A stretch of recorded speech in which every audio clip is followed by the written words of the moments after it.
kailangan nyo lang kung malaman na yung ionizer na to, yung Enagic company, is from Japan. Tapos ito, hindi siya filter, hindi siya purifier. Kung hindi tawag dito, ionizer. Ngayon, it is certified medical device sa Japan. Kung tutuusin, nandito po yung iba't ibang certificates ng ISO 9001, ISO 13485, ISO 14001. Ito yung pinaka-importanting certificate niya. Ito is from the Ministry of Health, Labor, Welfare Government of Japan na nagsacertify ng Enagic is a medical device manufacturer. So, yan po ang napaka-importante. Ito rin po. Sa USA, ang Kangen Water is trademarked by Enagic. Walang ibang pwedeng gumamit ng term na Kangen Water kung hindi ang Enagic company. Okay? So, etong machine na to, nag-create ng 7 types of water. So, ganito lang po. Yung machine ninyo, nakakonect sa inyong gripo. Okay? Tapos, ang tubig, ginagawa niya is pagbukas mo ng gripo, dadaan siya dito sa machine, i-filter niya muna yung tubig, lilinisin niya. And then, yung second process is yung ionization. Yun yung pag-separate ng tubig na tinatawag na Kangen water at acid water dito sa kabilang hose. So, ito po is, bubuksan ko siya. So, kung makikita ninyo, may lumalabas na tubig dun sa acid water. Tapos, dito, siyempre, dumadaan pa dun sa pinaka-filter na yan. Ito yung tinatawag natin Kangen water.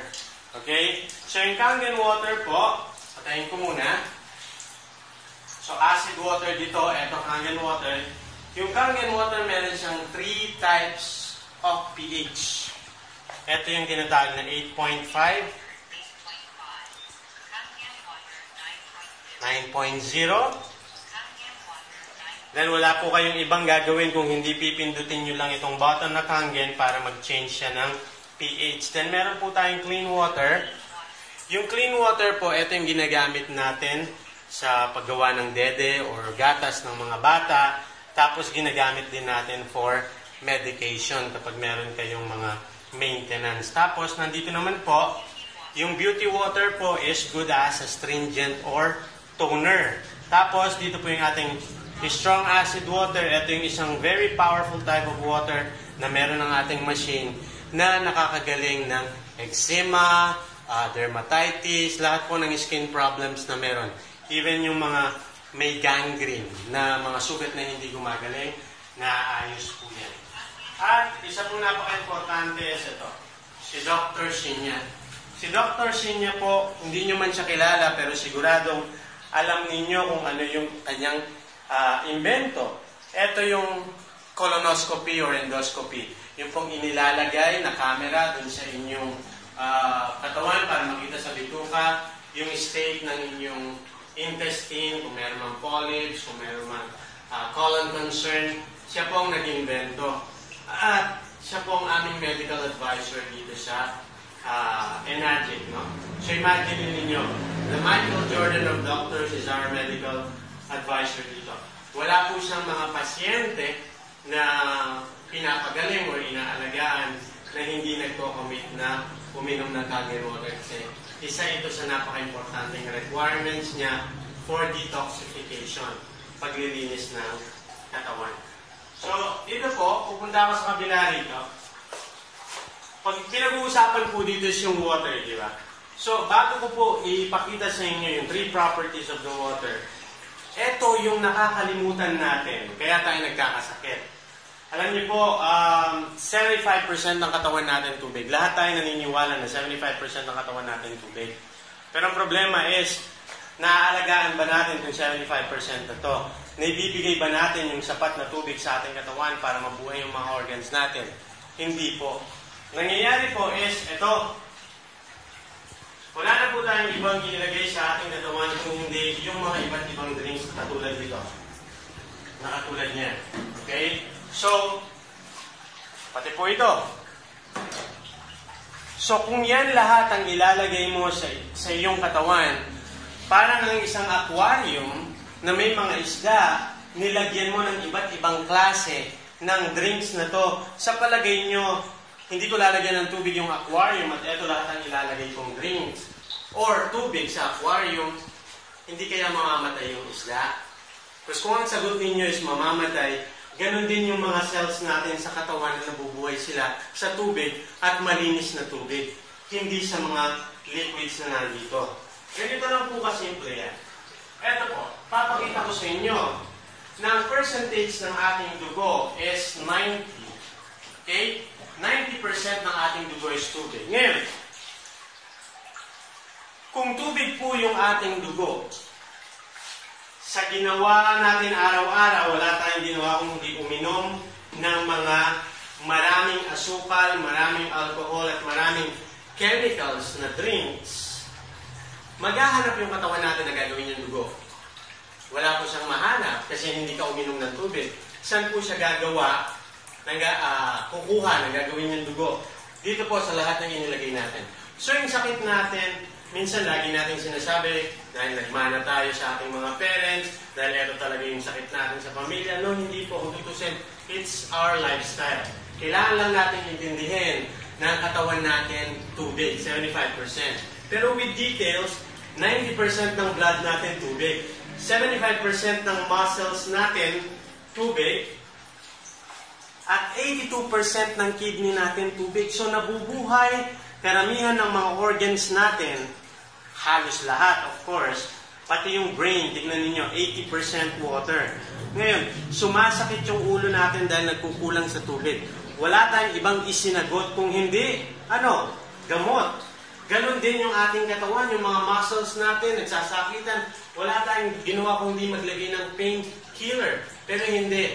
Ang katawan natin, kaya nagkakasakit siya, o kaya sumasakit yung mga muscles na yan, ulo, one joints. Alam niyo pong hinahanap niya? Yung tubig na kung saan siya nabubuhay, na yun yung kulang na ilalagay natin. So ngayon, naibigay na po natin yung importance ng water. Tignan naman natin yung quality. Kasi katulad ng isang sasakyan, hindi basta-basta ang nilalagay mong oil sa iyong sasakyan.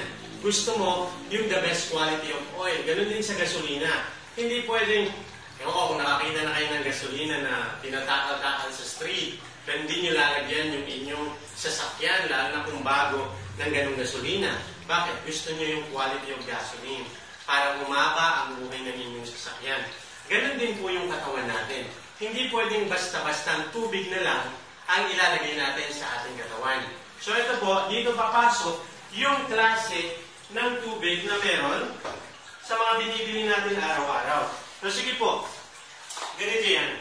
Kukuha muna ako dito ng tinatawag natin yung tap water natin sa pang-araw-araw, yung tubig sa gripo. So ito pong machine, hindi nyo na kailangan alisin yung connection niya kasi diverter lang ang kailangan ninyong galawin para makuha ninyo yung inyong tap water. Kaya panghugas ng plato. Then later dito sa kabila, kukuha po ako ng Kangen water. So isi-switch ko lang yung diverter dito. Okay? Tapos, eto na, lalabas na dito yung ating pinaka-Kangen water. Ayan po siya. So, dun sa kabila, katulad ng sabi ko kanina, acid water or beauty water po yung lumalabas. Sige po, meron din akong gustong ipakita sa inyo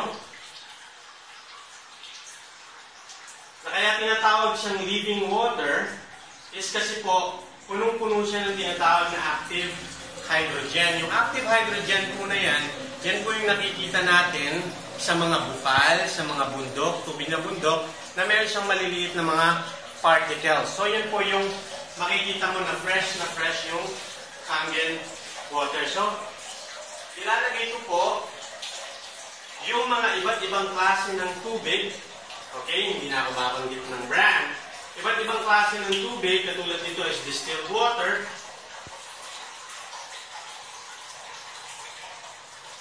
Ito rin po is distilled water. Isa sa mga pinakasikat na brand natin dito sa Pilipinas na pinapaniwalaan natin na beneficial sa ating body. Okay? So, dito po, maglalagay po ako ng alak. nagre-represent ang lahat ng alak na iniinom natin. So bakit kailangan nating makita to? Kasi nga 75% ng ating katawan is tubig. So may mga tao na naniniwala na akala nila yung tubig na kailangan ng body is eto lang, yung mga soft drinks, yung mga alak, yung kape, akala nila yun na yung tubig na kailangan ng body. Hindi po. So titignan natin kung nakakatulong ba sa atin lahat ng mga drinks na nakikita natin sa TV, sa advertising. Titignan po natin yan in a while. So ito pong Powerade na to, nagre-represent ng mga energy drinks. Katulad nito, tignan ninyo, Propel by vitamin water siya nakalagay. Titignan natin yan. Okay, ngayon po, kukuha ko dito sa tap water na kinuha natin kanina. Tapos sa kabila, maglalagay naman po ako ng kinuha natin fresh fountain water. Okay, so kung makikita nyo, lahat yan clear. Lahat yan clear. Okay? So, meron po akong ORP tester dito. Ito po yan. Hanapin ko lang po yung yung chart.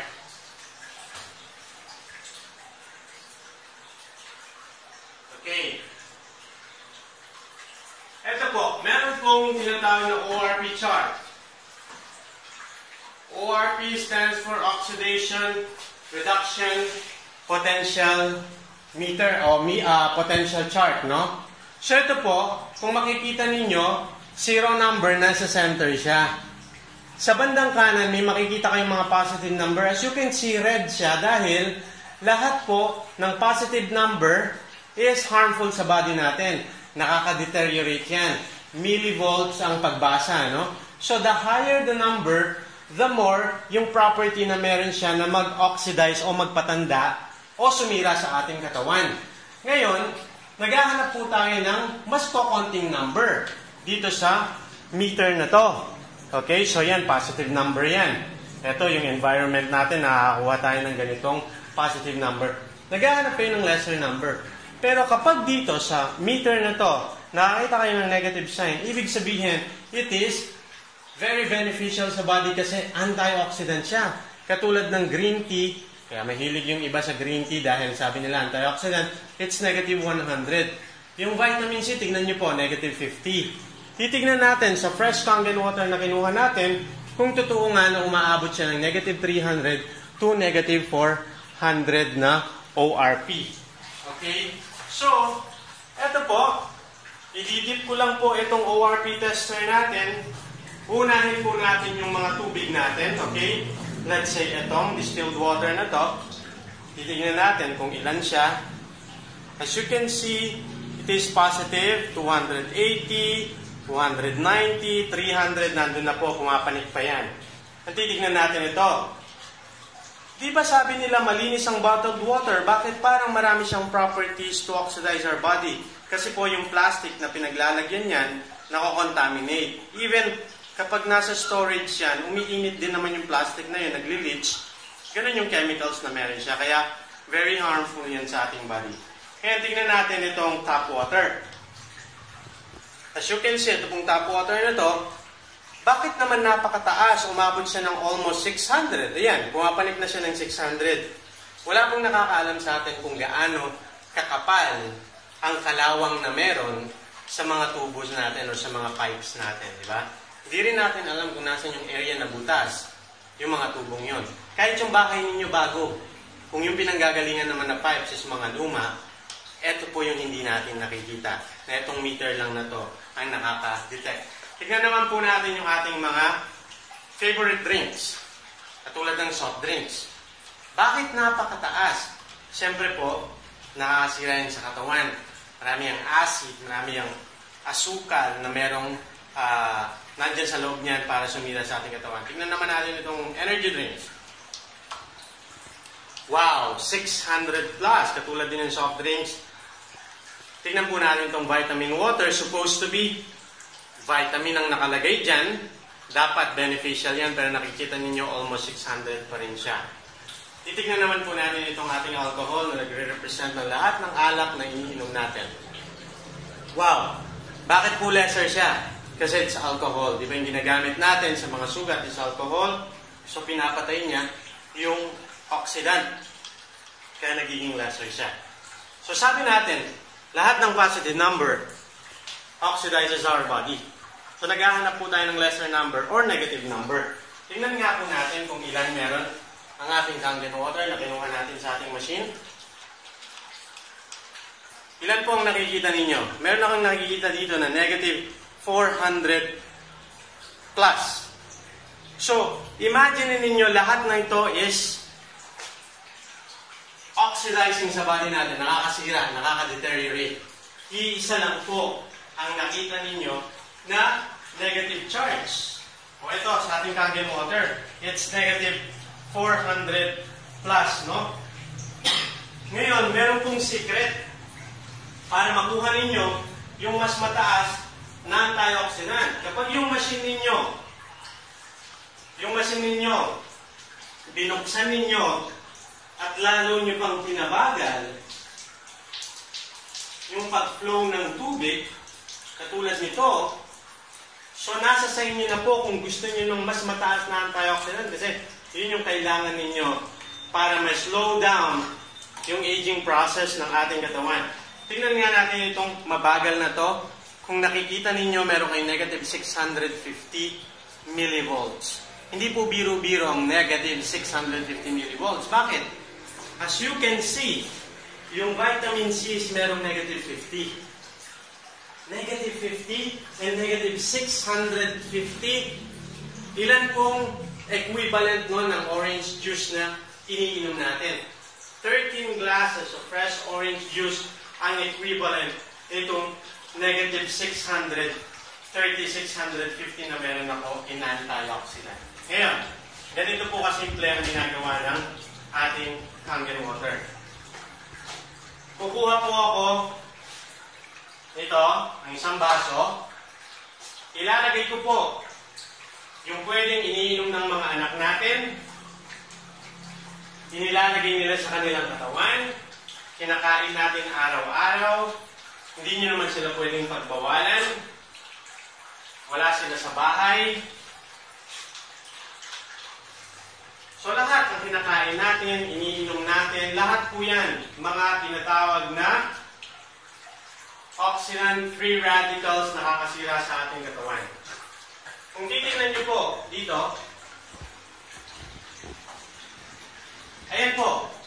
Ang ibig sabihin niyan, nasisira yung ating katawan sa mga ipinapasok natin sa ating body. Okay? So as you can see, 490 millivolts meron. Ngayon siya pinasok ko sa aking katawan. Pero buti na lang, may good news. Dahil meron akong Kangen water. Tignan nga natin kung magtatagal pa itong sumisira sa aking katawan pag uminom ako ng Kangen water. Ano po yung nangyari sa pag-inom ko ng Kangen water? Naging negative 300 itong bilang ngayon. Ano nangyari doon? Yung positive charge na nandun na iniinom ko na sumisira sa aking katawan, hindi na nagtagal. Ni-neutralize ng aking Kangen water. Yun ang dahilan kaya ang Kangen water tinatawag na king of antioxidant kasi yung antioxidant na meron ng Kangen water, malamang kulang pang isang kaing na fresh vegetables and fruits for you to get the power of antioxidant na merong negative 650.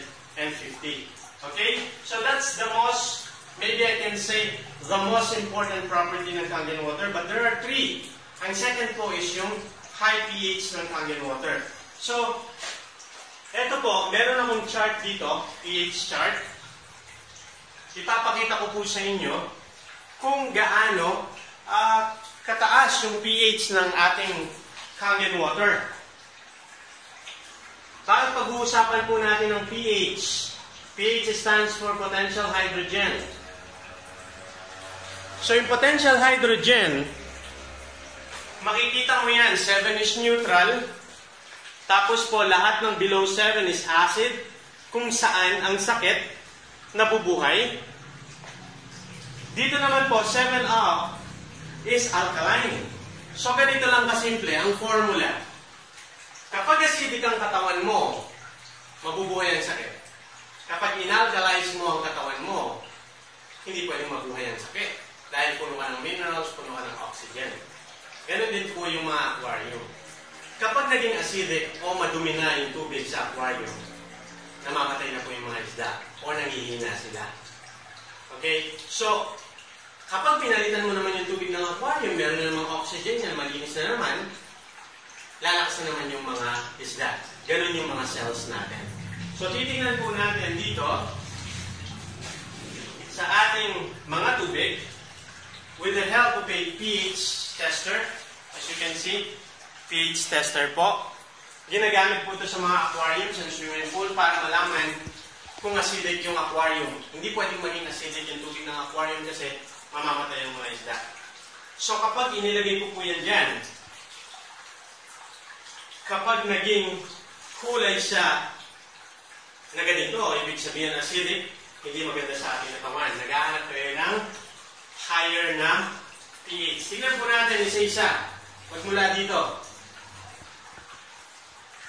So, pinapaniwalaan natin ng mga energy drinks na yan. Yung araw-araw na binibigay natin sa ating mga anak. Na soft drinks, yung paminsan-minsan na sinasabi ni tatay na iniinom niya. Minsan, paminsan-minsan, minsan isang araw. At yung mga pinapaniwalaan natin na mamahaling tubig na makakatulong sa atin, at yung Kangen water natin at yung tap water natin. Kung magre-research po tayo, iisa lang ang makikita natin sa research natin ng acid, 90% ng sakit, pinanggagalingan acid. Nasaan ang acid? Sa kulay na to.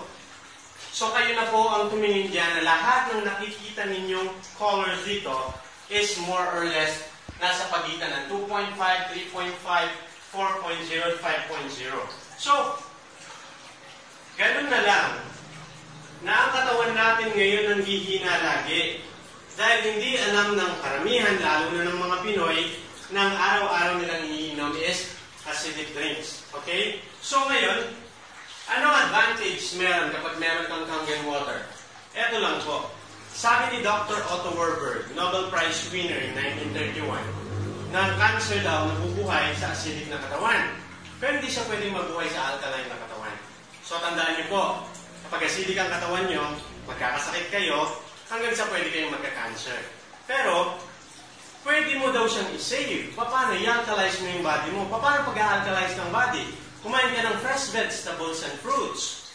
Kaso, sa panahon ngayon, ang mga tao sobrang busy. Walang panahon para dun sa pagkain ng raw. At yung lifestyle natin, hindi tayo nasanay na raw vegetables and fruits ang kakainin natin.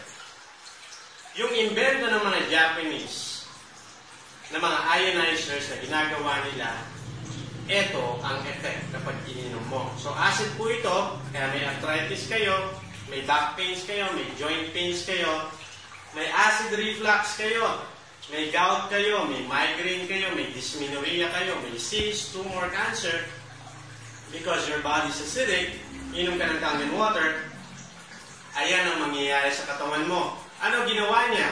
Yung katawan mo na nawalan na ng minerals, nawalan na ng oxygen, dinagdagan ng minerals and oxygen ng Kangen water.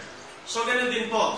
Diabetes, high blood, cholesterol, iba't ibang klase ng sakit caused by acid, inom ka ng Kangen water, eto ang mangyayari. Okay? So, ganun din. Kunyari, eto yung katawan ng bata. Kumakain ng chocolate, kumakain ng popcorn, nandyan siya, marami siyang chichirya na kinakain, so nagiging acidic na rin yung body niya. Less than us, pero pwede mong i-improve yung acidity ng body niya. Ngayon, eto po, alcohol. Siyempre, paminsan-minsan, meron kang wine, meron kang beer, meron kang gin. Pero alam nyo, meron ngayong advantage ito. Bakit wala kang hangover kapag uminom ka ng Kangen water after drinking alcohol? Eto po, pati alcohol, in-neutralize niya. Good news! Hindi para uminom kayo ng mas marami. Good news kasi yung baga natin na inaalala lagi ng ating mga asawa na pwedeng masunog, hindi na po kasi meron tayong Kangen water to neutralize that alcohol sa body natin. So, natitira dito yung ibang drinks. Yung paborito natin. Titignan nga natin. Kung pwede nyo sabihin sa akin, ba, pwede na pala natin abusuhin yung sarili natin kasi may Kangen water na. Tingnan po natin ito. Bakit hindi po nagpapalit ng kulay itong mga drinks, energy drinks, or soft drinks? Yan po yung tinatawag na concentrated acid. Na kahit konti lang ang iinumin mo, aapekto sa iyong katawan. So, ano ba sabi natin? Acid ang dahilan kaya nagkakasakit ang tao. So, kung nandyan pa rin ang kulay niyan, ibig sabihin, mas madali tayong magkasakit yan. Okay? So, ipapakita ko sa inyo, bakit nagiging pugad ng sakit ang Pilipinas? Bakit ang mga Japanese is #1 in longevity? At ang mga Pinoy, 129. Punta ka sa food court, wala kang makikita umiinom ng tubig. Puro soft drinks, o yung mga nag-i-sports, energy drinks. Tingnan po natin kung ano nangyayari sa ating katawan. So, let's say ito. This represents health, o healthy body. Yung alkaline na yan. Kukuha po ako ng kakunting soft drinks. Sabi niyo, titikman niyo lang. Kasi matagal na kayong hindi umiinom ng soft drinks. Konti lang ang aking kukunin. Titikman ko, tingnan ko nga kung ano ang mangyayari dun sa alkaline na body na meron ako. Ano pa nangyayari? Bakit nagiging dilaw yan? Ibig sabihin, nagiging acidic na naman yung inyong katawan, pwede na namang pamahayan niya ng sakit. Tingnan natin itong power rate. Siyempre, kapag yung mga sikat na mga sports, athletes, ang mag-endorse niyan, iinumin natin, di ba? Pero tingnan natin itong kakunting energy drinks na meron. Ilalagay ko dito, parang kinikman ko lang. Ano mangyayari doon? Hindi ko pa po inilagay itong buong to, kalahati lang. Pero ano nangyari sa katawan ko ulit? Naging acidic. So, alam na natin, kapag pinupuno na natin yung acid, ang ating katawan, ang nangyayari is, humihina siya, yung immune system bumabagsak, at nagiging dahilan para yung mga cancer cells, para yung sakit natin, is mag-grow doon sa ating katawan. So, napaka-importante po na malaman natin how to alkalize our body. This is eating vegetables and fruits at saka drinking very high alkaline water. So ito, tatabi ko muna ng konti ito. Yung pong 3 properties na sinasabi ko sa inyo, na amazing properties ng Kangen water, papakita ko sa inyo yung third. Yung third property is very powerful. Ito po.